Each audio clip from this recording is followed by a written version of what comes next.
प्राचीन समय की बात है।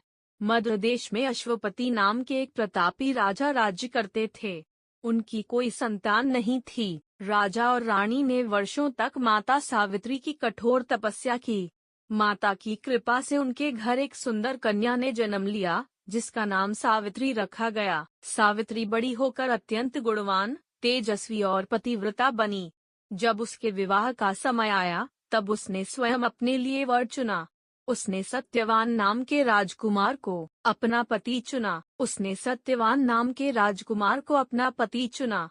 सत्यवान बहुत धर्मात्मा और वीर था, लेकिन ऋषियों ने बताया कि उसकी आयु बहुत कम है और विवाह के 1 वर्ष बाद उसकी मृत्यु हो जाएगी। यह सुनकर भी सावित्री अपने निर्णय से नहीं डरी।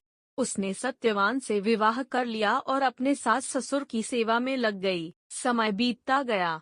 जिस दिन सत्यवान की आयु पूरी होने वाली थी, उस दिन सावित्री ने कठोर व्रत रखा।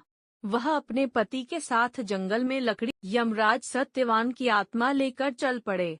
सावित्री भी उनके पीछे पीछे चलने लगी। यमराज ने उसे लौट जाने को कहा, परंतु सावित्री ने धर्म और पतिव्रता का उपदेश देते हुए उनका पीछा नहीं छोड़ा। सावित्री की भक्ति और बुद्धिमानी से प्रसन्न होकर यमराज ने उसे वरदान मांगने को कहा। सावित्री ने पहले अपने सास ससुर की आंखों की रोशनी और उनका खोया हुआ राज्य मांगा। यमराज ने तथास्तु कहा। फिर सावित्री ने अपने पिता के लिए 100 पुत्रों का वरदान मांगा। यमराज ने वह भी दे दिया। अंत में सावित्री ने अपने लिए सत्यवान से 100 पुत्र होने का वर मांगा। यमराज तुरंत समझ गए कि बिना सत्यवान के यह वरदान पूरा नहीं हो सकता।